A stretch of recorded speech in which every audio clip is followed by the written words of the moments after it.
जय हिंद बच्चों। Nalanda IAS academy के इस ऑनलाइन सेशन में आप लोगों का स्वागत है। हमेशा आईएएस एस्पिरेंट के मन में एक धर्म संकट होता है कि हम अपना मीडियम कौन सा चूज करें। तो सवाल यह है कि मीडियम किसे कहते हैं। तो मीडियम जो है वो लैंग्वेज है जिसके थ्रू जो है आप अपने आंसर जो है एग्जाम में लिखते हैं। ठीक है, आप जो है अपने आप को एक्सप्रेस करते हैं। ऐसा क्यों? ऐसा इसलिए कि आपको पता है कि अराउंड 10 लाख जो स्टूडेंट जो है हर साल फॉर्म भरते हैं। ठीक है, और उसमें से जो है अराउंड 1000 स्टूडेंट जो है वो पास होते हैं। ठीक है, तो एक अनार 100 बीमार, यहाँ तो 100 से ज़्यादा है, राइट। तो यूपीएससी को कैसे पता चलेगा कि आप जो हैं एक सुटेबल कैंडिडेट हैं? तो आपकी सुटेबिलिटी को जो है वो चेक करने के लिए वो क्या करते हैं, आपसे जो है एग्जाम लेते हैं और उसमें जो है आपके एक्सप्रेशन के थ्रू जो है वो चेक करते हैं कि आप कितने कैपेबल कैंडिडेट हैं, राइट। यूपीएससी जो है सभी एस्पिरेंट को मोटा मोटी जो है वो 3 तरह के मीडियम जो है देता है। या तो आप इंग्लिश लैंग्वेज में लें, या हिंदी लैंग्वेज में लें, या जो रीजनल लैंग्वेजेस हैं उनमें से किसी एक को आपको चूज करना होता है। रीजनल लैंग्वेजेस कौन से हैं? तो इंडियन कॉन्स्टिट्यूशन के 8th शेड्यूल में 22 लैंग्वेजेस हैं, तो उनमें से कोई भी एक लैंग्वेज आप चूज कर सकते हैं। ठीक है, उसमें आप अपने एग्जाम को दे सकते हैं। क्लियर है? अब अगला सवाल आता है वो ये कि सिविल सर्विसेज एग्जाम में मीडियम की क्या इंपॉर्टेंस है। ये बहुत इंपॉर्टेंट है। कुछ लोगों को लगता है कि भाई जो मीडियम है वो प्रीलिम्स में तो इंपॉर्टेंट होता नहीं है। क्यों नहीं होता? उनको ये लगता है कि जो प्रीलिम्स एग्जाम जो है, ठीक है, उसमें जो पेपर जो है वो दोनों मीडियम में होता है, इंग्लिश में भी होता है और हिंदी में भी होता है, राइट। तो यहां पर मीडियम का उतना बड़ा रोल नहीं है, जबकि मेरा ये मानना है ऐसा सही बिल्कुल नहीं है। क्यों? क्योंकि जो आपका मीडियम है, अगर आपका मीडियम यानी कि आपके लैंग्वेज का जो लेवल जो है वो अगर अच्छे लेवल का नहीं है, यानी कि एक मतलब सर्टेन स्टैंडर्ड लैंग्वेज का नहीं है, स्टैंडर्ड लेवल का नहीं है, तो फिर आप जो है यूपीएससी के प्रीलिम्स एग्जाम के पेपर को समझ ही नहीं पाएंगे। और जब समझ ही नहीं पाएंगे तो आंसर कैसे देंगे आप? ठीक है, राइट। तो आपको समझ में आ गया कि जो मीडियम है आपका वो प्रीलिम्स में भी अपना रोल प्ले करता है। फिर बात करें मेंस की बात करें। ठीक है, तो मेंस में भी जो है ये अपना जो रोल प्ले करता है। कैसे? सबसे पहली बात, आप मेंस में ये देखें कि 2 क्वालिफाइंग पेपर होते हैं। ठीक है, मेंस में क्या होता है? 2 क्वालिफाइंग पेपर हैं। ठीक है, एक आपका इंग्लिश है और एक जो भी आप लैंग्वेज चूज करेंगे। ठीक है, चाहे वो रीजनल लैंग्वेजेस हो सकती है या फिर आपकी जो है हिंदी हो सकती है, जो भी आप चूज करें। और यही यूपीएससी जो है ये इंश्योर करना चाहता है कि आपको जो है मतलब एक सर्टेन लेवल का जो है लैंग्वेज में आपको एक स्टैंडर्ड लेवल का जो है आपको हासिल करना पड़ेगा। नहीं करेंगे तो वो आपको फेल कर देगा, क्योंकि क्वालिफाइंग पेपर में आप फेल हो जाएंगे। तो आप समझ पा रहे होंगे कि किसी भी एग्जाम में जो है लैंग्वेज का, मीडियम का अपना क्यों इतना इंपॉर्टेंस होता है। डायरेक्टली या इनडायरेक्टली वो दोनों तरह से जो है अपना रोल प्ले करता है। ठीक है जी। इसके अलावा जो आपके जो बाकी पेपर हैं, चाहे वो एसए के हों, जनरल स्टडीज के हों, ऑप्शनल के हों, जो कि मेंस में हमें लिखना होता है। ठीक है, तो अगर हम अच्छी तरह से अपने व्यूज को एक्सप्रेस नहीं कर पाएंगे तो फिर हम जो है मार्क्स कैसे लेंगे। ठीक है, and the last not least वो है पर्सनैलिटी टेस्ट, क्योंकि यहां भी आपको ये बताना होता है कि आप क्यों एक सुटेबल कैंडिडेट हैं, जो 9,99,000 लोगों को साइड करके आपको क्यों चुना जाए। समझे नहीं समझे? तो चाहे वो प्रीलिम्स हो, चाहे वो मेंस हो, चाहे वो इंटरव्यू हो, तीनों में जो है लैंग्वेजेस का अपना बहुत इंपॉर्टेंट रोल होता है। क्लियर है? अब जरा बात करें कि जब मैं बात कह रहा हूं कि लैंग्वेज में कंट्रोल की बात करें तो कंट्रोल से क्या मतलब है। ठीक है, तो पहली बात तो ये है कि कंट्रोल से मतलब ये है कि आप जो है ना मतलब अशुद्ध ना लिखें, इनकरेक्ट ना लिखें। जैसे कि छोटा सा एग्जांपल देता हूं मैं। ठीक है, अचीव की स्पेलिंग लिखनी है। कई लोगों को मैंने देखा है कि अचीव ऐसे लिखते हैं, जबकि सही स्पेलिंग क्या है? ये वाली है, राइट। ऐसे ही हिंदी की अगर बात करें, आशीर्वाद, आशीर्वाद का तो मैंने इतना देखा है कि ज्यादातर बच्चे आशीर्वाद गलत तरीके से लिखते हैं। ठीक है, और जबकि सही लिखने का तरीका क्या है? ये। क्लियर है कि नहीं? तो अगर आप जो हैं इनकरेक्ट लिख रहे हैं, अशुद्ध लिख रहे हैं, तो डेफिनेटली आपको जो है क्या है, खतरे की घंटी बज चुकी है। तो आपको लैंग्वेज को चूज करते वक्त इस बात का ध्यान रखना है कि जिस लैंग्वेज को आप अपने मीडियम के रूप में चूज कर रहे हैं उसमें जो है इस तरह की गलतियां जो है वो एक्सेप्टेबल नहीं है, वो इनटॉलरेंट है, वो बर्दाश्त नहीं की जाएंगी। क्लियर है? लेकिन इसका मतलब यह भी नहीं है कि आपको उस भाषा में, अगर आप हिंदी भाषा ले रहे हैं तो मुंशी प्रेमचंद्र जैसी आपकी हिंदी होनी चाहिए, अगर आप इंग्लिश ले रहे हैं तो फिर आपके विलियम शेक्सपियर जैसी आपकी भाषा होनी चाहिए। नहीं, ये भी नहीं है। शशि थरूर भी इंग्लिश का आपको नहीं है ना। ठीक है, लेकिन बस ये है कि एक मतलब ना तो ऐसी गलती करनी है और ना आपको इस लेवल पर, अगर हो तो बड़ी अच्छी बात है, लेकिन जनरली एस्पिरेंट जो है नहीं होते हैं। तो क्या करना है? मिडल पाथ, मध्यम मार्ग, ठीक है, इसको फॉलो करना है। राइट। तो आप समझ पा रहे होंगे कि किस तरह की भाषा का स्तर जो है यूपीएससी आपसे उम्मीद करता है। मैं अगर यूपीएससी की भाषा के स्तर की बात करूं तो साफ साफ कहता है कि जो है 10th लेवल की जो है आपकी हिंदी और इंग्लिश का जो है लेवल होना चाहिए, और सेम यही बात रीजनल लैंग्वेजेस में भी अप्लाई होती है। ठीक है, तो 10th लेवल के जो बच्चे की जो एक समझ है उतनी तो कम से कम होनी चाहिए, मिनिमम उतनी जरूर होनी चाहिए, मैक्सिमम नहीं, मिनिमम उतनी जरूर होनी चाहिए। तो इस बात को भी आपको समझना है। अब अलग अलग बच्चे मुझसे कई बार क्वेश्चन पूछ चुके हैं, सर मैं कौन सी भाषा लूं, मैं कौन से मीडियम को चूज करूं। तो देखिए सिंपल सा फॉर्मूला तो नहीं है, लेकिन मोटा मोटी मैं आप लोगों को जो है इस टेबल के थ्रू समझाने की कोशिश कर रहा हूं। अगर किसी बच्चे का जो है हिंदी से ज्यादा उसका इंग्लिश जो है स्ट्रांग है, तो फिर उसको कोई बिना किसी डाउट के जो है क्या लेना चाहिए, इंग्लिश मीडियम लेना चाहिए। अच्छा, कुछ बच्चे कहते हैं सर हम इंग्लिश में भी उतने ही अच्छे हैं, हिंदी में भी उतने ही अच्छे हैं। अगर ऐसा है तो फिर आपको डेफिनेटली इंग्लिश मीडियम ही लेना चाहिए, अगर आपके साथ भाषा की कोई लिमिटेशन नहीं है। क्यों? क्योंकि ज्यादातर जो स्टडी मटेरियल है वो किस में है आपके, वो इंग्लिश में, तो वहां पर आपको क्या मिलता है, एक जो है एक प्लस पॉइंट मिलता है। अच्छा, फिर कुछ बच्चे कहते हैं सर मेरी तो इंग्लिश बहुत ही वीक है, ठीक है हिंदी मेरी सही है। तो अगर आपकी हिंदी मतलब मजबूत है और इंग्लिश बहुत ही कमजोर है, तो फिर आपको जो है डेफिनेटली हिंदी मीडियम लेना चाहिए। आप किसी को इंप्रेस करने के चक्कर में जो है आप जो है जो मतलब कि क्या चल रहा है, ट्रेंड चल रहा है, उसके चक्कर में अपनी दुर्गति ना करें। तो आपकी जो नीड है उसके हिसाब से फैसला लें। ठीक है, तो मैं उम्मीद करता हूं आपको इस थोड़ी सी आसानी होगी। ठीक है, अच्छा बेस्ट के सिनेरियो क्या है, अगर मैं मीडियम की बात करूं तो बेस्ट के सिनेरियो ये है कि जैसा देश वैसा भेष, मतलब जिस चीज जो भी, मतलब अगर आप इंग्लिश मीडियम के हैं लेकिन कोई आर्टिकल हिंदी के न्यूज़पेपर में अच्छा आया है, तो क्या आप उसे छोड़ देंगे? नहीं जी, मैं तो इंग्लिश मीडियम को मैं हिंदी का आर्टिकल क्यों पढूं? नहीं ना। ठीक है, तो जैसा देश वैसा भेष, नहीं समझे? ठीक है, एक और कहावत मेरे दादाजी बोलते थे, राम राम जपना सबका माल अपना। ठीक है, देखिए ये नहीं बोला कि राम राम जपना सबका माल हड़पना, नहीं, अपना मतलब जहां से ज्ञान सीखने को मिले वहां से आप ले लें। ठीक है, अगर मैं इसको आगे अब आपको बताऊं तो जनरली हम सभी लोग जो हैं वो मतलब 3 भाषाओं में हमारी मोटा मोटी अंडरस्टैंडिंग होती है। ठीक है, अगर मैं एजुकेशन पॉलिसी की बात करूं तो वो भी यही कहते हैं। ठीक है, इंग्लिश क्योंकि पूरे इंडिया में जो है आपकी चलती है, हिंदी मतलब क्योंकि ज़्यादातर जो है लोग हिंदी में ही काम करते हैं, एंड देन फिर नेटिव लैंग्वेज। अगर मैं अपनी बात करूं तो जैसे मुझे जो है मतलब कि इंग्लिश की भी नॉलेज है, हिंदी की भी नॉलेज है, और जो मेरा जो मदर टंग है वो मैथिली है, क्योंकि मैं बिहार से बिलोंग करता हूं। ठीक है, तो नॉर्दर्न बिहार में जो है मैथिली लैंग्वेज बोली जाती है, तो नेटिव लैंग्वेज भी मुझे पता है, तो ये एक फायदा होता है। तो हमें क्या करना है, तीनों के साथ एडजस्टमेंट हमारी होनी चाहिए। ठीक है, तो ये बात ध्यान रखना है, तभी जो है क्या है, अगर आप मतलब इंग्लिश में भी कंफर्टेबल हैं, हिंदी में भी कंफर्टेबल हैं, चाहे मीडियम आपका इंग्लिश क्यों ना हो, लेकिन अगर आप हिंदी में भी हैं तो फिर आपके दोनों हाथों में क्या है, लड्डू है। ये ध्यान दें। क्लियर है कि नहीं? सेम ऐसे ही आपका मीडियम हिंदी है, लेकिन आर्टिकल हिंदू इंडियन एक्सप्रेस के आपको पढ़ने ही पड़ेंगे। आप ये नहीं कह सकते कि नहीं जी मैं तो क्या हूँ हिंदी मीडियम का छात्र हूँ, तो मैं तो बस हिंदी माध्यम में ही पढ़ूंगा वरना मैं नहीं पढ़ूंगा। ऐसे कैसे संभव है? अब कल को आप जो है सिविल सर्वेंट बनते हैं, ठीक है, और वहाँ पे कोई आपसे इंग्लिश में बात करता है तो आप क्या कहेंगे, महोदय माफ़ कीजिएगा मैंने अपनी सारी परीक्षा जो है वो हिंदी माध्यम में उत्तीर्ण की है, तो कृपया करके मुझसे हिंदी में वार्तालाप करें, अन्यथा उस जिलाधीश से संपर्क करें जिन्होंने अपनी परीक्षा हिंदी माध्यम में उत्तीर्ण की हो। क्या ऐसा करेंगे? नहीं, बहुत ही फनी लगेगा, राइट। तो ये ध्यान देना है आपने कि किसी भी भाषा में हो आपको जो है उसमें कंफर्टेबल होना ही है। मीडियम आपका कोई भी हो सकता है। इसी चीज़ को मैं एक और एग्जांपल के थ्रू समझाता हूँ। जैसे मुझे चाय और कॉफ़ी की बात करें तो मुझे चाय पसंद है, लेकिन जब भी किसी शादी में जाता हूँ तो वहाँ पर कॉफ़ी मिल जाती है, तो वहाँ मैं थोड़ी लड़के वाले या लड़के वाले बोलूँगा नहीं जी मेरे लिए तो क्या करो चाय लाओ, मुझे कॉफ़ी से नहीं पीना। ऐसा थोड़ी होता है, वहाँ कॉफ़ी मिला तो कॉफ़ी पी लेते हैं। तो सेम ऐसे ही आपका मीडियम कोई भी हो, लेकिन अच्छी चीज़ जिस भाषा में हो और तो आपको जो है वहाँ से उसे ग्रैप्स करना चाहिए, क्योंकि ज्ञान जो होता है वो सोने की तरह होता है। सोना कहीं भी पड़ा होता है, ये नहीं सोचते कि कहाँ पड़ा है, बस सोने को उठाने पर हम ध्यान देते हैं, अगर सही तरीका हो सही तो। अब इसी को लेकर जो है मैंने इतने सालों से जो पढ़ा रहा हूँ 7 तरह के क्वेश्चन बच्चों को पूछते हुए देखे हैं। यही कॉमन क्वेश्चन है, ठीक है, इसी में सारी चीज़ें आ जाती हैं, सबके डाउट आ जाते हैं। तो मैंने सोचा क्यों ना वीडियो बनाकर जो इन सारे क्वेश्चन को जो है आंसर किया जाए, ताकि आप लोगों की मीडियम की प्रॉब्लम को क्या किया जा सके, सॉल्व किया जा सके। तो पहला क्वेश्चन ये है कि सर मैंने मतलब कि जो है sir I have studied in Hindi medium till class 10th और 12th, but after that I studied in English medium, so what to do now. ये काफ़ी सारे बच्चों की प्रॉब्लम होती है। कहते हैं सर 10th और 12th तक तो हमने जो है क्या किया, हिंदी मीडियम में पढ़ाई की है, और उसके बाद जो है हमने क्या किया, इंग्लिश मीडियम में किया। तो सर आप कौन सा मीडियम रखें? ठीक है, तो यहीं से एक सवाल और आ जाता है, वो ये कि क्या ऐसा पॉसिबल है कि सर मतलब हम जो है जीएस जो है किसी और लैंग्वेज में दे दें और ऑप्शनल जो है किसी और लैंग्वेज में दे दें? क्या ये पॉसिबल है? जी हाँ, ये पॉसिबल है।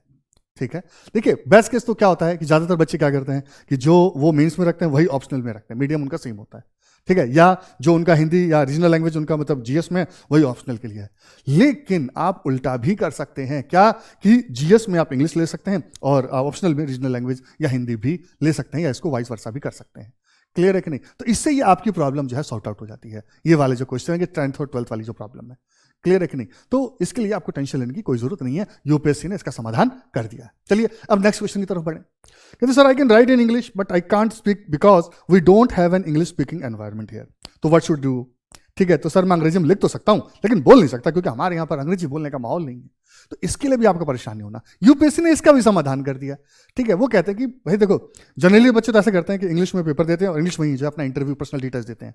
लेकिन कोई बच्चा ये चाहे तो इंग्लिश में जो है अपना मेंस भी लिख सकता है, और हिंदी या रीजनल लैंग्वेज में जो अपना क्या दे सकता है, इंटरव्यू दे सकता है, या हिंदी या रीजनल लैंग्वेज में अपना मेंस दे सकता है और उसी में जो अपना इंटरव्यू दे सकता है। क्लियर है कि नहीं? तो आपको परेशान होने की जरूरत ही नहीं है, यूपीएससी के दरबार में जो है सभी बराबर हैं। यूपीएससी सबकी प्रॉब्लम को दूर करने के लिए लगातार काम कर रहा है। ठीक है, तो आप देखेंगे कि आपको तो सिर्फ पढ़ाई करने पर ध्यान देना है, ये मीडियम जो है इतना बड़ा इश्यू नहीं है। चलिए नेक्स्ट क्वेश्चन पे जाएं। Sir if the content and coaching of the Hindi medium are not good, ठीक है, तो should I take English medium? कि सर हिंदी माध्यम में जो सामग्री अच्छी नहीं है, कोचिंग अच्छी नहीं है, तो क्या मुझे इंग्लिश मीडियम ले लेना चाहिए? देखिए एक बात बताऊं मैं आपको, ये मानने में कोई गुरेज नहीं होनी चाहिए, कोई दोराई नहीं होनी चाहिए कि जो स्टडी मटेरियल है वो इंग्लिश में ज़्यादा अवेलेबल है। ठीक है, इसीलिए इंग्लिश में जो है प्रिपरेशन करना जो है कंपैरेटिवली बाकी लैंग्वेज के, बाकी मीडियम के आसान है। फिर उसके बाद जो है फिर हिंदी का है, एंड थोड़ा टफ जो है वो रीजनल लैंग्वेजेस का है, इसमें कोई दोराई नहीं, ये तो मानना पड़ेगा। लेकिन इसको थोड़ा सा देखें कि ये क्यों मैंने ये बात कही। ये इसलिए कही क्योंकि अगर मैं हिंदू न्यूज़पेपर की बात करूं, इंडियन एक्सप्रेस की बात करूं, तो इंग्लिश मीडियम में अवेलेबल है। हिंदी मीडियम के जो न्यूज़पेपर हैं वो इतनी सीरियस जर्नलिज्म पर ध्यान नहीं देते हैं। क्लियर है कि नहीं? ठीक है, ऐसा नहीं कि हिंदी मीडियम में आर्टिकल अच्छे नहीं आते, बट वहाँ कभी कभार आते हैं, लेकिन इंग्लिश मीडियम में जो है आर्टिकल जो है अक्सर आते हैं। तो ये एक बहुत बड़ा फर्क है, चाहे आपका मीडियम हिंदी हो, इंग्लिश हो या रीजनल लैंग्वेज हो, आपको जो है द हिंदू और इंडियन एक्सप्रेस जो है वो इंग्लिश में ही पढ़ना पड़ेगा। इसके अलावा कुछ जो है आपके एडवांस लेवल के बुक्स हैं, ठीक है, रिसर्च आर्टिकल्स हैं जो रेफरेंस के लिए हम यूज करते हैं, तो वो इंग्लिश में अवेलेबल है, हिंदी में जो है नहीं अवेलेबल है। लेकिन उसके बाद सारा सीन चेंज हो जाता है। मैं मैगजीन की बात करूं, ठीक है, चाहे योजना हो, कुरुक्षेत्र हो, वो इंग्लिश में भी अवेलेबल है, हिंदी में भी अवेलेबल है। ठीक है, प्रेस इन्फॉर्मेशन ब्यूरो, ठीक है, ये एक वेबसाइट है जहां पर जो है गवर्नमेंट के जो भी इंफॉर्मेशन होते हैं गवर्नमेंट से रिलेटेड जो है वहां पर जो अवेलेबल होती है। ठीक है, तो ये इंग्लिश में भी आती है, हिंदी में भी आती है और रीजनल लैंग्वेज में भी आती है। एनसीईआरटी बुक्स या किसी भी स्टेट की जो बुक्स है, खासतौर से तमिलनाडु स्टेट की जो बोर्ड की जो बुक्स हैं वो आपकी जो है वो इंग्लिश में अवेलेबल है। लेकिन बाकी एनसीईआरटी जो बुक्स हैं वो आपकी इंग्लिश और हिंदी दोनों में अवेलेबल है। बेसिक रेफरेंस बुक जैसे कि लक्ष्मीकांत की बुक है, या जैसे आर एस शर्मा, लक्ष्मीकांत की बुक पॉलिटी के लिए बात करूं मैं, आर एस शर्मा जो है हिस्ट्री की मैं बात करूं, विपिन चंद्रा जो है मैं मॉडर्न इंडिया की बात करूं, रमेश सिंह जो है मैं इकोनॉमी की बात करूं, ठीक है, मैं इसके अलावा जो है मतलब किसी भी बेसिक या रेफरेंस बुक की बात करूं तो इंग्लिश और हिंदी दोनों में अवेलेबल है। फिर संसद टीवी पर जो आपके जो प्रोग्राम्स आते हैं, और अक्सर आपको देखना चाहिए, ठीक है, बच्चों से मतलब मैं बार बार उन्हें कहता हूं कि आप संसद टीवी, पहले इसका नाम था राज्यसभा लोकसभा टीवी, अब उसका मर्ज करके क्या बना दिया, संसद टीवी बना दिया। तो संसद टीवी के जो प्रोग्राम है वो इंग्लिश में भी आते हैं, हिंदी में भी आते हैं, तो यहां भी आपको चाहे कोई दिक्कत नहीं होगी। जो आपकी मिनिस्ट्रीज की वेबसाइट्स हैं, खासतौर से अगर मैं बात करूं फाइनेंस मिनिस्ट्री की मैं बात करूं, मैं फॉरेन मिनिस्टर की बात करूं, ठीक है, तो मिनिस्टर ऑफ एक्सटर्नल अफेयर्स की मिनिस्टर की बात करूं, या मैं किसी और मिनिस्टर की बात करूं, तो उनके जो कंटेंट्स हैं, ठीक है, वो इंग्लिश और हिंदी दोनों में होता है। इसके अलावा आपका चाहे कोचिंग इंस्टीट्यूट का जो स्टडी मटेरियल है आज के टाइम में इंग्लिश और हिंदी दोनों में अवेलेबल हैं। समझे नहीं समझे? तो ये समझने वाली बात ये है कि अगर मैं सिर्फ न्यूज़पेपर और एडवांस रेफरेंस बुक की बात हटा दूं तो सारी चीजें इंग्लिश और हिंदी में इक्वली अवेलेबल हैं, तो आपको ज्यादा परेशान होने की आवश्यकता नहीं है। ठीक है, चलिए अब मैं उम्मीद करता हूं कि लास्ट क्वेश्चन से बच्चों के सारी समस्याओं का जवाब मिल गया होगा। फिर नेक्स्ट क्वेश्चन क्या? Sir there is a more selection of English medium aspirant, so should I change my medium from Hindi to English? कि सर अंग्रेजी माध्यम के उम्मीदवारों का चयन अधिक होता है, तो क्या मुझे हिंदी से अंग्रेजी कर लेना चाहिए? तो जरा इस सवाल को जरा ढूंढते हैं। देखिए अगर मैं डाटा को देखूं, ठीक है, तो डाटा यही कह रहा है कि भाई जो 2013 में जो है हिंदी मीडियम के बच्चे जो 17% पास हुए, उसके बाद फिर गिरते ही चले गए 2.11, 4.28।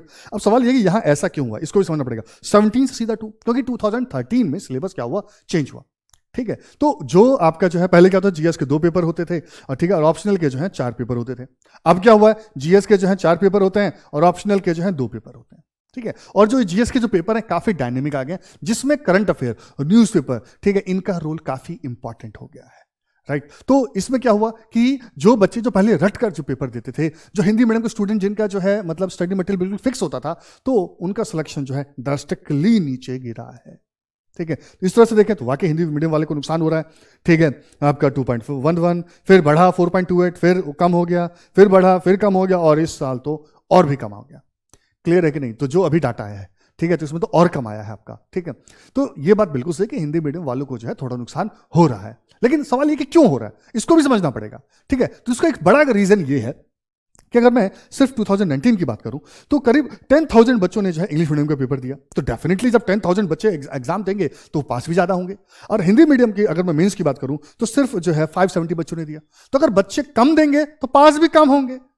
तो मतलब इसमें कोई रॉकेट साइंस की तो जरूरत नहीं है, तो कॉमन सेंस की बात है कि अगर ज्यादा बच्चे पेपर देंगे तो ज्यादा बच्चे पास होंगे, कम बच्चे पेपर देंगे तो कम बच्चे पास होंगे। तो इसीलिए हिंदी मीडियम का जो रिजल्ट जो है कम आ रहा है, ये एक बड़ा कारण है। दूसरा कारण क्या है, वो ये जो हमारा एजुकेशन सिस्टम है, ये भी एक रीजन है जिसकी वजह से इंग्लिश मीडियम के बच्चों का रिजल्ट बेटर आ रहा है। क्यों? क्योंकि ह्यूमैनिटीज जो है अगर आपको लेना है तो 33 से 70% के बीच मार्क्स लाने हैं, कॉमर्स लेना है तो आपको 70% से ज्यादा लाने हैं, साइंस लेना है नॉन मेड तो 80 से 85% के बीच में होना चाहिए, और अगर आप बात कर रहे हैं किसकी, मेडिकल की बात कर रहे हैं तो 85 से ऊपर होना चाहिए। ठीक है, और जो साइंस और कॉमर्स के जो सब्जेक्ट्स हैं ये जनरली इंग्लिश में ही अवेलेबल हैं। राइट, तो क्या है कि जो क्रीम बच्चे हैं वो इंग्लिश मीडियम के थ्रू जो है अपनी पढ़ाई कर रहे हैं। तो जब ज्यादा बच्चे जो हैं क्या करेंगे, क्रीम बच्चे जो हैं, जो इंटेलिजेंट बच्चे जो हैं, जो मार्क्स रैंकर, मार्क्स होल्डर, जो अच्छे मार्क्स ला रहे हैं, जो रैंक होल्डर हैं, वो अगर ज्यादा से ज्यादा बच्चे जो हैं इंग्लिश मीडियम को चूज करेंगे तो डेफिनेटली रिजल्ट भी इंग्लिश मीडियम का ही आएगा। इसमें कोई रॉकेट साइंस नहीं है, ये हम आराम से समझ सकते हैं। तो इसमें मीडियम की कोई प्रॉब्लम नहीं है। तो फिर अगला सवाल होता है कि इसका मतलब ये कि क्या हिंदी वालों के साथ या रीजनल लैंग्वेजेस वालों के साथ कोई भेदभाव नहीं होता? बिल्कुल होता है। अगर मैं ये कहूं नहीं होता तो ये भी गलत होगा। ठीक है, एक हद तक होता है, बहुत हद तक होता है नहीं, लेकिन कुछ हद तक होता है। वो कुछ से क्या मतलब है? वो सबसे पहली बात ये है कि जब पेपर आपका क्या होता है, फॉर्मेट होता है, कोई भी क्वेश्चन पेपर को बनाया जाता है तो वो जो है इंग्लिश में बनाया जाता है, और फिर उसका जो है ट्रांसलेशन जो है वो क्या होता है, हिंदी या बाकी लैंग्वेज में होता है। तो यानी कि आपने जिसने पेपर बनाया वो सबसे पहले इंग्लिश में बना रहा है, तो डेफिनेटली जो रिसोर्सेज जो यूज होंगे वो इंग्लिश मीडियम वाले होंगे। तो हिंदी मीडियम वालों को जब क्वेश्चन बनता है वहीं से जो है क्या हो जाता है, नुकसान होना स्टार्ट हो जाता है। फिर ये प्रॉब्लम तब और बढ़ जाती है जब आपका जो है पुअर ट्रांसलेशन होता है। ठीक है, अब पुअर ट्रांसलेशन से क्या मतलब है? अब जैसे एक छोटा सा मैं एग्जांपल देता हूं आपको। ठीक है, इंग्लिश में बोलते हैं स्टील प्लांट। क्या बोलते हैं? Steel plant. ठीक है, अब अगर कोई उसको ये बोल दे इस्पात का पौधा, हिंदी में उसका ट्रांसलेट कर दे, मीनिंग देखा ही नहीं, मतलब इतनी पुअर ट्रांसलेशन। अब कोई भी हिंदी मीडियम वाला बच्चा जो है अगर इस्पात का पौधा उसके सामने रखेंगे वो कभी जो है सोच ही नहीं पाएगा कि किस बारे में बात हो रही है। ठीक है, उन्होंने लिटरली कर लिया, अच्छा स्टील का मतलब इस्पात, प्लांट मतलब पौधा। या फिर दूसरा लैपटॉप, लैपटॉप को अगर कोई लिखते गोद शीर्ष। ठीक है, तो ऐसे अगर आप ट्रांसलेशन करेंगे तो हिंदी मीडियम वाले या रीजनल लैंग्वेजेस वाले जो है उनकी तो नैया डूब गई। और सबसे कमाल की बात ये होती है कि वो कहते हैं कि इंग्लिश और हिंदी में कभी भी कोई डाउट होगा तो इंग्लिश वाले को सही माना जाएगा। आप सोच के देखिए ये कितने बड़ा ब्लंडर है। या मुझे हिस्ट्री का एक मुझे याद आता है कि एक जगह लिखा हुआ है कि उन्होंने नॉन कॉपरेशन मूवमेंट, और दूसरी जगह लिखा सविनय अवज्ञा आंदोलन। अब नॉन कॉपरेशन मूवमेंट को असहयोग आंदोलन बोलेंगे, पर वहां सविनय अवज्ञा लिखा हुआ है। तो मतलब इस तरह से अगर ट्रांसलेशन होगी तो डेफिनेटली रीजनल लैंग्वेजेस वालों को, हिंदी मीडियम वाले स्टूडेंट्स को प्रॉब्लम है। And the last note list वो है रूरल अर्बन डिवाइड। ठीक है, ये कैसे? क्योंकि ये हिंदी मीडियम और रीजनल लैंग्वेजेस कौन लेते हैं? जो रूरल बैकग्राउंड के बच्चे हैं। ठीक है, वो स्टूडेंट जो हैं ये भाषा ले रहे हैं, उनका ये मीडियम है। और आप जब पेपर बना रहे हैं तो क्या कर रहे हैं? आप इंग्लिश में बना रहे हैं। तो डेफिनेटली पेपर बनाते वक्त ही यूपीएससी ने एक तरह से क्या कर दिया, रूरल बच्चों के ऊपर जो है कांटा मार दिया। ठीक है, तो ये एक चीज बहुत इंपॉर्टेंट समझनी होगी कि रूरल बच्चों के साथ जो है क्या हो रहा है, ये एक भेदभाव है जिसके ऊपर यूपीएससी को जो है काम करने की जरूरत है। ये ऐसा ही है कि जैसे कि जंगल में जो है सारे जानवर हैं और उनका एक कंपटीशन होना है, और आप बोले कंपटीशन में क्या होगा कि जो जो तैरेगा उसको ही हम सेलेक्ट करेंगे, तो उसमें तो मछली जो है उसको फायदा हो जाएगा। लेकिन उनका क्या, जो आपके जो बंदर हैं वो कैसे करेंगे, उनका क्या, जो पक्षी हैं वो कैसे करेंगे, तो उनको फायदा नहीं हुआ। तो इसलिए इस चीज की जरूरत है कि जब यूपीएससी बनाए तो इस बात का ध्यान रखे। ठीक है, ये आपकी प्रॉब्लम है, इसमें कोई दो राय नहीं है। लेकिन मैं यहां एक बात और ऐड करना चाहूंगा, वो क्या कि यूपीएससी लगातार इस बात की कोशिश कर रहा है कि इस रूरल अर्बन डिवाइड को कम किया जाए। ठीक है, आज अगर मैं इस वीडियो में जो है इसकी बात कर रहा हूं, इसीलिए कर पा रहा हूं क्योंकि जो यूपीएससी के जो अपने डॉक्यूमेंट जो वो जारी करता है उसमें वो लगातार इस बात को उठा रहा है, और वहीं से मुझे ये बात समझ में आई है। क्लियर है कि नहीं? तो आई होप आप समझेंगे। ठीक है, तो ये प्रॉब्लम तो है, लेकिन ये इतनी बड़ी प्रॉब्लम नहीं है कि आप सोचें हिंदी मीडियम वालों को कुछ हो ही नहीं सकता, क्योंकि अगर ऐसा होता तो कोई हिंदी मीडियम वाला बच्चा सेलेक्ट ही नहीं होना चाहिए था। चलिए अब नेक्स्ट सवाल पे जाते हैं। Sir, I have done my studies in English medium but I am not comfortable in English, then what should I do? कि सर मैंने अपनी पूरी पढ़ाई अंग्रेजी माध्यम में की है, लेकिन मैं अभी भी इंग्लिश में लिखने में सहज नहीं हूं, तो मुझे क्या करना चाहिए? ठीक है, ये भी हमारी शिक्षा प्रणाली की एक बहुत बड़ी समस्या आ रही है कि बच्चे ग्रेजुएट हो जाते हैं, ठीक है, ये सिर्फ इंग्लिश में नहीं है। मेरे पास बच्चे जो हैं ग्रेजुएशन करके आते हैं, मैं उन्हें एग्जाम्पल से कहता हूं कि आप आशीर्वाद लिख के दिखाएं, वो नहीं लिख पा रहे हैं। ठीक है, मैं को दुर्दशा लिख के दिखाएं, नहीं लिख पा रहे हैं। ठीक है, तो ऐसे इंग्लिश में भी ये प्रॉब्लम है। ठीक है, तो अब क्या? तो अब ये है कि हमें उसके ऊपर काम करना होगा। इसी से रिलेटेड एक और क्वेश्चन आता है कि sir my friend is taking English medium, so should I take the same? Sir मेरे दोस्त जो है इंग्लिश मीडियम ले रहे हैं, तो क्या मुझे भी वही लेना चाहिए? एक और इसी से रिलेटेड क्वेश्चन है, सर अगर मैं अभी हिंदी मीडियम में सेलेक्ट भी हो जाऊं, लेकिन मेरी पोस्टिंग जो है हिंदी बेल्ट में नहीं हुई, तो मैं क्या करूंगा? इसलिए मैं अभी से इंग्लिश मीडियम ले लूं। ठीक है, देखिए इन तीनों क्वेश्चन का एक ही जवाब है, वो ये कि आप मीडियम जो है किसी को इंप्रेस करने के लिए ना लें, क्या करें? अपने आप को एक्सप्रेस करने के लिए, जो है जिस लैंग्वेज में आप खुद को एक्सप्रेस कर सकते हैं उसके लिए लें। ठीक है, आप अपने कंफर्टेबल का ध्यान रखें। किसी को इंप्रेस करने के लिए आप ऐसे हाई हील वाले जो सैंडल पहन लेते हैं, ठीक है, और फिर आप चल भी नहीं पाते, आपको दिक्कत होती है, ठीक है, तो फिर उसका कोई फायदा नहीं है। इसीलिए हम क्या करें, ऐसी चीज को सेलेक्ट करें। देखिए हाई हील का मैं कोई वो नहीं हूं, विरोधी नहीं हूं, ठीक है, मैं सिर्फ एक उदाहरण के रूप में आपको बता रहा हूं। क्लियर है कि नहीं? ठीक है, तो इस चीज को समझे।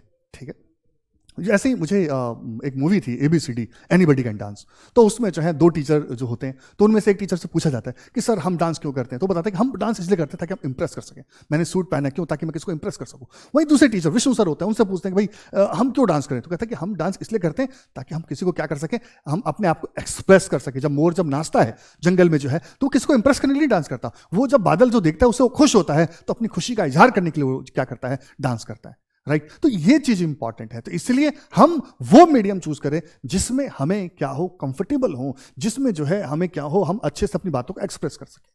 क्लियर है कि नहीं? तो इसलिए एक्सप्रेस जो है ये बहुत बहुत इंपॉर्टेंट है। राइट, देखिए ध्यान देखें कि कोई भी परफेक्ट नहीं है, कोई परफेक्ट नहीं है। क्लियर है, हर किसी के अंदर कुछ ना कुछ कमी है, सबको यहीं आकर जो है क्या होना पड़ता है? मेहनत करना पड़ता है। तो इसीलिए जब तक आप हार्ड वर्क नहीं करेंगे, ऐसा नहीं जो इंग्लिश मीडियम के बच्चे हैं उनके जो है मुंह में मतलब कि चांदी के चम्मच है और वो सब कुछ इजीली हैंडल कर सकते हैं, अचीव कर सकते हैं, बिल्कुल नहीं, उनको भी मेहनत करनी पड़ेगी। हाँ, बस फर्क क्या है कि हिंदी मीडियम के बच्चे को जो है कुछ ज्यादा करनी पड़ेगी, इसमें कोई दो राय नहीं है। लेकिन अगर आप IAS बनना चाहते हैं, अगर आपको जो है नीली बत्ती चाहिए, वैसे गवर्नमेंट के ऑर्डर से, कोर्ट के ऑर्डर से नीली बत्ती हट चुकी है, लेकिन आज भी सिंबल तो है वो। ठीक है, तो अगर आपको नीली बत्ती वाली गाड़ी चाहिए, अगर आपको पावर चाहिए, तो मेहनत भी आप ही को करनी पड़ेगी। कहते हैं ना, अगर आपको स्वर्ग देखना है तो मरना पड़ेगा। ऐसा नहीं हो सकता कि भाई स्वर्ग मैं देखूं मर जाए पड़ोसी, ऐसा नहीं होगा। तो आपका मीडियम कोई भी हो, आप मत इसके लिए सोचें, आप बस मेहनत करने के ऊपर ध्यान दें। क्लियर है कि नहीं? देखिए जैसे मेहनत करने से क्या मतलब है बेटा, वो जो मीडियम आपका कोई भी हो, आपको जो है ज्यादा से ज्यादा बुक पढ़नी पड़ेगी, तभी आपकी भाषा बेटर होगी। ठीक है, ज्यादा से ज्यादा जो है वीडियोस देखनी होंगी, जो इंग्लिश की हो या हिंदी की, जो भी आप देख रहे हैं। अच्छा, एक चीज और, वो ये है कि बुक और जब आप वीडियो देखते हैं उसमें एक चीज कॉमन है, वो क्या कि आप उसको बार बार देखें। क्योंकि बच्चे क्या गलती करते हैं, एक बार बुक पढ़ते हैं और छोड़ देते हैं। नहीं, ठीक है, मेरे दादाजी एक बात बोलते थे, ठीक है, वो क्या बोलते थे कि 10 किताबें पढ़ने से अच्छा है कि एक किताब को 10 बार पढ़ो, ताकि आपका जो कंट्रोल उसके ऊपर आए, ताकि उस भाषा का जो रिफ्लेक्शन है वो आपके अंदर आए। कभी आप NCERT की भाषा को देखिए, कभी आप योजना मैगजीन की भाषा को देखिए, कभी आप द हिंदू या इंडियन एक्सप्रेस की जो आर्टिकल्स हैं, जो उसमें एडिटोरियल पेज है, उसकी भाषा को बार बार पढ़ें, तब आपके अंदर जो है उसका रिफ्लेक्शन आएगा। क्लियर नहीं? ऐसी कोई वीडियो जो है वो आप बार बार देखें, ताकि आप उसे कंटेंट को अपने अंदर क्या कर सकते हैं, उसको जो है समाहित कर सकते हैं। तो ये बहुत इंपॉर्टेंट है। एंड नेक्स्ट, बार बार लिखें। ठीक है, तो ये एक इनपुट आउटपुट मेथड है कि जो इनपुट आप डालोगे वही आउटपुट, तभी आउटपुट निकलेगा। ठीक है, तो ज्यादा से ज्यादा पढ़ें और ज्यादा से ज्यादा लिखें, तभी आपके मार्क्स आने की पॉसिबिलिटी है, तभी आपका जो है अपनी लैंग्वेज पे जो है कमांड होगा। इस बात पर सबसे ज्यादा जोर देने की जरूरत है। बच्चे अक्सर कहते हैं सर हम भाषा को कैसे बेटर करें, अब चाहे इंग्लिश मीडियम का हो चाहे हिंदी मीडियम का हो। मैं एक छोटा सा एग्जांपल इंग्लिश का देता हूं। ठीक है, अगर आपकी इंग्लिश थोड़ी वीक है तो आप क्या करें, आपकी जो है JPH पब्लिकेशन की जो है, जीवन पब्लिशिंग हाउस पब्लिकेशन की जो है जनरल इंग्लिश की बुक आती है। ठीक है, आप उससे जो है रोज 2 घंटा आप जरूर दें। ठीक है, रोज आप देंगे, आपकी इंग्लिश बेटर होगी। इसके बाद जो अरिहंत की ऑब्जेक्टिव इंग्लिश आती है, इससे आपकी इंग्लिश और इंप्रूव होगी। And the last note list वो है वर्ड पावर मेड इजी। क्यों? क्योंकि जब तक वोकैबुलरी आपके पास नहीं होगी, आप इंग्लिश कैसे लिखेंगे? क्योंकि यहां से जो है आप क्या सिर्फ ग्रामर सीख लेंगे, यहां से जो है आप जो है सेंटेंस फॉर्मेशन सीख लेंगे, लेकिन वोकैबुलरी की तो अपनी इंपॉर्टेंस है। राइट, तो यही चीज आप बाकी लैंग्वेज में भी अप्लाई कर सकते हैं। तो जितना ज्यादा से ज्यादा सीखें, उसको प्रैक्टिस करें, आपके इंप्रूवमेंट होनी ही है, कोई आपको रोक नहीं सकता। क्लियर है कि नहीं? तो जहां चाह होती है बच्चों, वहां राह होती है। ठीक है, अगर ऐसा, मैंने आपको हिंदी मीडियम की काफी सारी प्रॉब्लम बताई, लेकिन फिर भी आप इस बात को ना भूलें कि कितने बच्चे हिंदी मीडियम से ये पास हुए हैं, राइट। और इसमें जो आपके जो है अनुराधा पाल हैं, इनको तो मैं पढ़ा भी चुका हूं। ठीक है, तो ये हिंदी मीडियम से जो है 62 रैंक लेकर आई हैं। ठीक है, और निशांत जो जैन है, इनको कौन नहीं जानता, तो सेलिब्रिटी हो चुके हैं। ठीक है, तो आप इस बात का ध्यान रखें कि मीडियम आपके लिए जो है एक मीडियम ही है, ध्यान दें, वो मंजिल नहीं है। उसके नाम में ही मीडियम का मतलब क्या होता है, वो एक रास्ता है। ठीक है, लेकिन अगर आप उसको अपना मंजिल बना लेते हैं, उसको इतना अपने सर पे हावी कर लेते हैं, तो फिर बड़ी दिक्कत हो जाती है। क्लियर है कि नहीं? यहाँ एक बात बताना चाहता हूँ, वो ये कि अक्सर मतलब मैंने लोगों से सुना है कि हिंदी मीडियम के बच्चों में जो है बड़ी सारी कमियां होती है, इंग्लिश मीडियम के बच्चे जो है बड़े अच्छे होते हैं। मैं आपको बताऊं, इतने सालों से मैं पढ़ा रहा हूँ, ठीक है, और हर मीडियम में जो है कोई ऐसा कोई कॉमन वो नहीं है कि आप ये बोले इंग्लिश मीडियम के बच्चे ऐसे होते हैं, हिंदी मीडियम के बच्चे ऐसे होते हैं। ऐसा बिल्कुल नहीं है। लेकिन हाँ, एक बात मैं जरूर कहूँगा, वो ये, अगर हिंदी मीडियम से बच्चे सेलेक्ट होने लगे तो आप पूछे जी हिंदी मीडियम से बच्चे क्यों सेलेक्ट हो रहे हैं, तो बोल रहे हैं कि जी क्योंकि मदर टंग में है, यानी कि मातृभाषा से सीखना आसान होता है। आप जितनी भी आप स्टडीज पढ़ लें, रिपोर्ट्स पढ़ लें, उसमें ये बात मानी जाती है। क्लियर नहीं? लेकिन अगर हिंदी मीडियम से अगर रिजल्ट कम आने लगे तो क्या बोलेंगे, अरे हिंदी मीडियम के बच्चे जो है बड़ा डिबेट करते हैं। तो देखिए, मैं एक ही बात कहूंगा कि लोगों को जो है दो ही चीज आती है, या तो जय जयकार आती है या हाहाकार आती है। आप पास हो रहे हैं तो आपके प्लस पॉइंट देखे जाएंगे, फेल हो रहे हैं तो माइनस पॉइंट देखेंगे। तो इस चीज पर आप लोगों को थोड़ा सा ज्यादा ध्यान देने की जरूरत है। क्लियर है कि नहीं? तो देखिए, ऐसा है, मैं बार बार कहना चाहता हूं, यही बात मैंने पहले भी कही, वो ये कि जो सक्सेस है ना, वो डेस्टिनेशन है, जो मीडियम है वो तो एक बोट है। समझे कि नहीं समझे? तो आप जो सक्सेस की तरफ जाएंगे, इस बोट के ऊपर बैठकर जाएंगे। ठीक है, तो मुझे ना मतलब बार बार मैं यही कहूंगा कि आप अपनी भाषा को सुधारने पर ध्यान दें, अपनी लैंग्वेज को इंप्रूव करने पर ध्यान दें, अपने कंटेंट को इंप्रूव करने पर ध्यान दें। कहते हैं ना, खुद ही को कर बुलंद इतना कि हर तकदीर से पहले खुदा खुद बंदे से पूछे, बता तेरी रजा क्या है। तो सेम चीज मैं बार बार फिर बोलूंगा कि आप मेहनत करें। ठीक है, लैंग्वेज उतना बड़ा बैरियर नहीं है। आप वही लैंग्वेज लें जिसमें आप कंफर्टेबल हैं। वो इंग्लिश भी हो सकता है, वो हिंदी भी हो सकता है, और वो रीजनल लैंग्वेज भी हो सकता है। ठीक है, और लास्ट में एक ही बात कहूंगा, वो ये कि नजर को बदलो। नजर को बदलो तो नजारे बदल जाते हैं, सोच को बदलो तो सितारे बदल जाते हैं। कश्तियां बदलने की जरूरत नहीं है, ध्यान दे, कश्तियां बदलने की जरूरत नहीं है, यानी मीडियम। ठीक है, कश्तियां बदलने की जरूरत नहीं है, दिशा को बदलो तो किनारे खुद व खुद बदल जाते हैं। तो डेफिनेटली अभी अगर आप जो है अनसक्सेसफुल हो रहे हैं, ये किनारा आपको मिल रहा है। अगर आप मेहनत करके पढ़ें, अपनी भाषा पे काम करें, तो सक्सेस का जो किनारा जो है, सफलता का जो किनारा जो है, वो आपको जरूर जरूर मिलेगा। मैं उम्मीद करता हूं कि इसमें जो है आप लोगों को जो मीडियम की जो प्रॉब्लम है, इस वीडियो के बाद जो है आपकी खत्म हो गई होगी। ठीक है, क्योंकि देखिए क्या है कि मीडियम में हमें सिर्फ 3 बातों का ध्यान रखना पड़ता है। फर्स्ट, कि बच्चों को मैं ये बताना चाहता हूँ कि आप कोई भी मीडियम लें, इससे कोई फर्क नहीं पड़ता। दूसरा, आपका जो भी मीडियम है उसको जो है इंप्रूव करने के लिए आप काम करते रहें। और तीसरा जो है वो ये है कि ये माइंडसेट का सारा गेम है। ठीक है, तो माइंडसेट बदलिए, सारी चीजें ठीक हो जाएंगी। आई होप आपको अब कोई दिक्कत नहीं आएगी। इसके अलावा आपके कोई और भी डाउट्स हो तो आप जो है क्या कर सकते हैं, कमेंट सेक्शन में जो है मतलब हमें जो है लिख के बता सकते हैं, या आप हमें कॉल कर सकते हैं। कोई भी आपके डाउट्स हो या किसी और टॉपिक ऑफ वीडियो चाहते हैं तो आप जो कमेंट सेक्शन में मेंशन करें या हमें कॉल करें। ठीक है, हमें आपकी हेल्प करके जो है काफी अच्छा लगेगा। Thank you very much.